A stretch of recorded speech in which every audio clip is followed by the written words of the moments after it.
열왕기하 1장의 말씀은요. 북이스라엘의 왕 아하시아에 관한 기록입니다. 아하시아 왕에 관한 기록은요. 열왕기상 마지막이었던 22장 하반부, 그러니까 51절부터 이미 좀 시작이 되어서요. 오늘 본문인 열왕기하 1장 18절에서 마무리가 되고 있습니다. 열왕기서 자체가 이제 한 권이었기 때문에 이게 가능한 건데요. 우선 열왕기상 22장 51절에서 어떤 내용이 기록되었는지 다시 한번 좀 살펴보면서 시작하면 좋을 것 같아요. 아하시아는 아합의 아들이었고요. 그의 통치 기간 한 2년 정도였다라고 기록하고 있습니다. 아하시아에 관한 평가는 기본적으로 여호와께 악을 행했다라고 하는 것이 좀 반복되어져서 기록이 되어집니다. 악을 행했던 이들의 길로 따랐고 바알을 섬김으로 하나님을 노하게 했다라고 하는 것이 이 아하시아에 관한 평가였죠. 그리고 난 이후에 열왕기하 1장 1절로 넘어오면서 갑자기 모압이 이스라엘을 배반했다라고 하는 사실을 기록합니다. 그거에 대한 구체적인 내용은 이 3장에서 좀 기록이 되겠지만 좀 뜬금없어 보이는 이 기록은 이스라엘을 배신한 모압에게 포커스를 맞추면 좀 의아하지만 아하시아에게 좀 포커스를 맞춰서 이해해 본다면 이 아하시아에게 외교적 문제가 있었음을 지적하는 기록으로 좀 해석해 보면 자연스럽게 넘어갈 수 있을 것 같습니다. 그러니까 아하시아가 통치하던 시기에 국제 정세에 좀 뭔가 부정적인 변화가 있었는데 이것은 아하시아가 그의 아버지였던 아합 왕보다도 무언가 좀 통치를 잘 못해서 문제가 좀 발생한 것으로 이해해 볼 수 있는 부분이죠. 그러니까 외교력이 부족했다라고 하는 것을 알 수 있고요. 그리고 나서 열왕기 기자는 이 아하시아에게 또 한 가지 좀 부정적인 기록을 남기는데 그것은 의도치 않게 그가 당했던 사고에 관한 부분입니다. 아하시아 왕이 다락 난간에서 떨어져서 다치게 된 것인데 단순히 그냥 다친 것이 아니라 상당히 생명의 위협을 느낀 정도로 심각하게 다쳤던 것 같습니다. 아하시아는 에그론의 신 바알세불에게 사자들을 보내서 자신의 병이 낫는지를 물어보라고 지금 지시할 정도였으니까요. 이렇게 좀 사자들을 보내려고 하자 하나님의 사자가 오히려 엘리야에게 또 찾아옵니다. 그래서 이 아하시아의 사자들을 엘리야가 만나라고 지시를 해요. 아하시아는 마땅히 하나님께 물어야 하는 어떤 이 자신의 상태에 대해서 바알세불에게 물으려고 가는 어떤 상황이었기 때문에 아하시아는 병이 치유되지 못한 채 죽게 될 것임을 이제 엘리야에게 전하라고 이야기를 하죠. 흥미로운 것은 이제 바알세불인데도 불구하고 성경이 기록되어 있는 내용을 보게 되면 바알세불이라고 기록이 되어 있다는 거예요. 불과 붓의 차이가 좀 있는 거죠. 그러니까 오자는 분명히 아니고요. 이렇게 좀 스펠링을 바꾸어서 열왕기서 기자가 기록했다라고 해석하는 게 일반적입니다. 왜냐하면 바알세불이라고 하게 되면 높음의 주인이라고 하는 의미가 담겨 있는데 바알세부부로 그것을 좀 바꾸게 되어지면 파리들의 주인이라고 하는 의미로 이제 바뀌기 때문에 일부러 이 바알세부를 조롱하기 위하여 이렇게 열왕기서 기자가 좀 의도적으로 기록했다라고 좀 해석이 되어집니다. 아무튼 이 바알세불에게 갔던 사자들이 중간에서 돌아오게 되죠. 엘리야를 만나서 이제 돌아오게 되어지니까 아하시아의 왕은 당연히 왜 돌아왔는지를 묻게 되어지고요. 그러자 이들은 엘리야를 만나서 들었던 그 이야기를 다시 왕에게 전합니다. 그러니까 하나님을 찾아야 하는데 찾지 않고 바알세불을 찾아러 가는 것이 어찌 되는 일이냐. 그렇게 행했기 때문에 오히려 침상에서 내가 낫지 못할 것이다라고 했던 그 이야기를 그대로 전합니다. 근데 문제는 이들이 자신들이 만났던 엘리야가 누군지를 정확하게 알지 못했기 때문에 그냥 어떤 사람을 만났다라고 왕에게 보고한 것 같아요.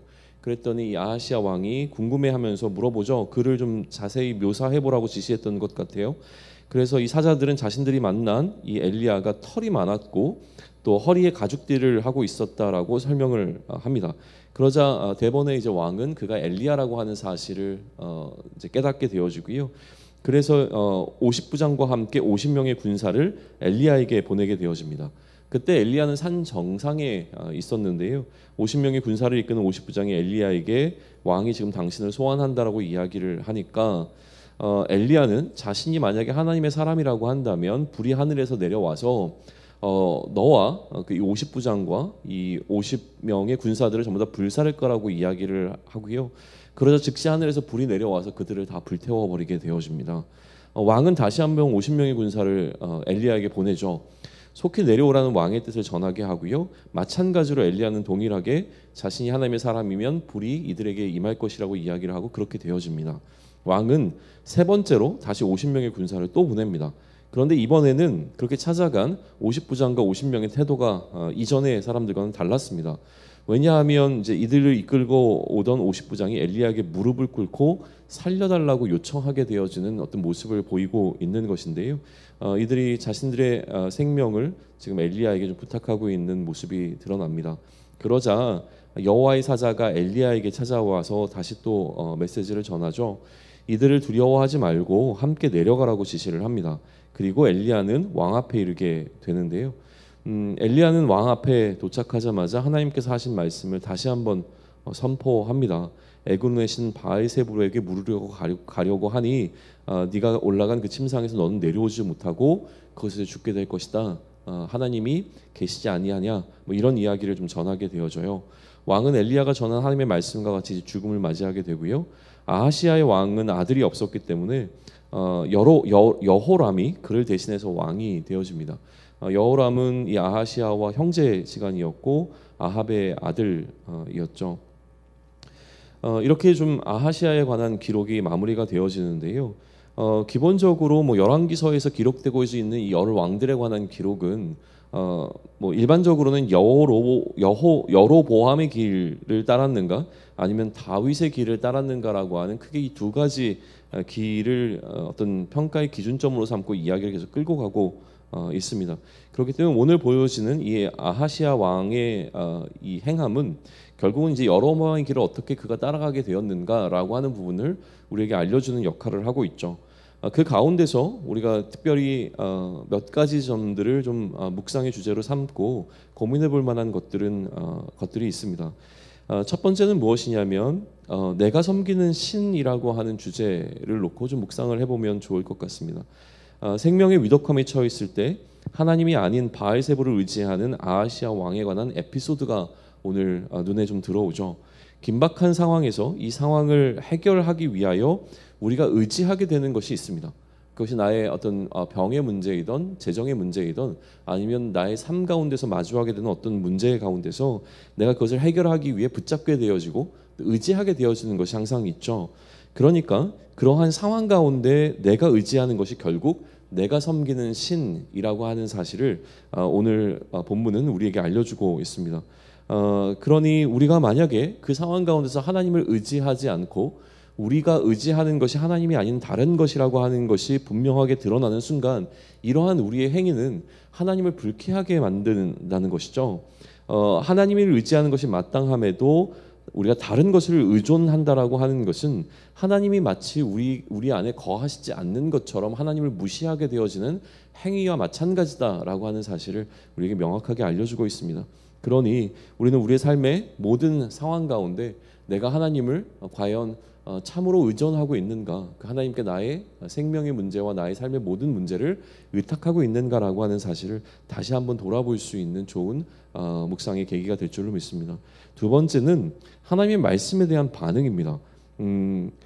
자신에게 하나님의 메시지가 전해졌을 때, 그러니까 나에게 하나님의 메시지가 어떠한 방식으로든지 간에 리마인드 되거나 아니면 새롭게 도전이 되어지거나 내 삶의 어떤 자리 가운데로 하나님의 말씀이 침투해 들어올 때 그때 우리는 어떤 반응을 보여야 할 것인가라고 하는 것이죠. 아하시아의 의도가 긍정적이지 않았다라고 하는 것, 그러니까 엘리야를 찾아오게 했던 아하시아의 의도가 긍정적이지 않았던 것은 50명이 죽음을 맞이하게 되는 두 번의 사건을 통해서 분명히 드러나게 되어집니다. 그럼에도 불구하고 이 아하시아는 엘리야를 계속 잡아오려고 했고 자신에게 부정적 예언을 했던 엘리야를 향하여서 무언가 그의 분노를 좀 표출하려고 했던 이 상황이 계속 연출이 되어집니다. 그러니까 하나님의 말씀이 나의 잘못을 드러낼 때 나는 과연 아하시아와 다른 반응을 보일 수 있을까에 대해서 한번 좀 묵상해 보는 것이 필요하다는 생각을 하게 되어집니다.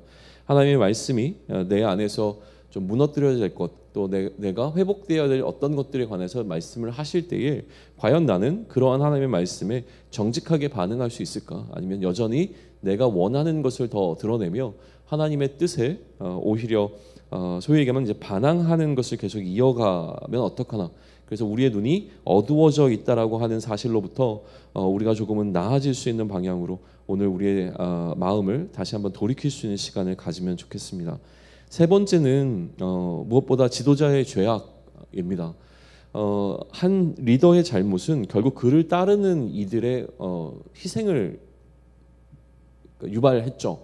그래서 한 100여 명이 되는 사람들이 죽음을 맞이하게 되어집니다. 그들의 한 사람, 그러니까 한 왕의 생명이 너무나 소중했기 때문에 그 자신의 생명을 위하여 무언가를 행하려고 했던 이 왕의 어떤 움직임은 오히려 100여 명이 되는 사람들의 생명을 앗아가게 되어지는 결과를 초래했다라고 하는 사실이죠.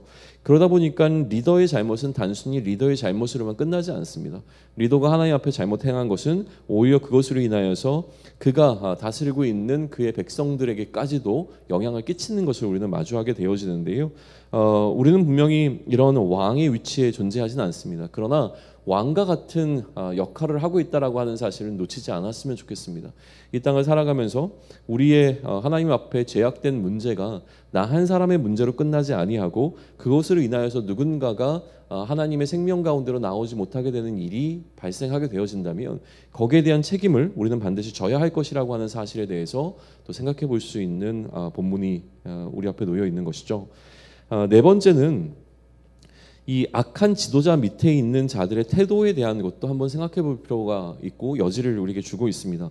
악한 지도자에게 무조건적으로 순종하는 것이 아니라 그들을 스스로가 판단해 낼 수 있는 어떤 기준점들을 잡는 것이 중요한 것을 보입니다. 세 번째로 찾아갔던 이 50부장과 50명의 사람들은 왕의 명령이 더 우선이 된 것이 아니라 어쩔 수 없이 왕의 명령을 따랐으나 그럼에도 불구하고 하나님을 경외하고 또 하나님의 사람을 하나님의 사람으로 인정하게 되어지는 태도를 보임으로 말미암아 그들의 생명을 건질 수 있었다라고 하는 사실을 기억하며 우리가 어떠한 상황 가운데 놓여 있어서 그거로 인하여서 어쩔 수 없이 내가 하나님을 거역할 수밖에 없었다고 변명하는 것이 아니라 어떤 상황 가운데서도 그 하나님을 향한 우리의 태도가 우리의 삶을 결정짓는 기준이 되어져야 한다는 사실을 다시 한번 또 생각해 볼 수 있는 시간들을 오늘 열왕기하 1장을 통하여서 가질 수 있으면 좋겠습니다.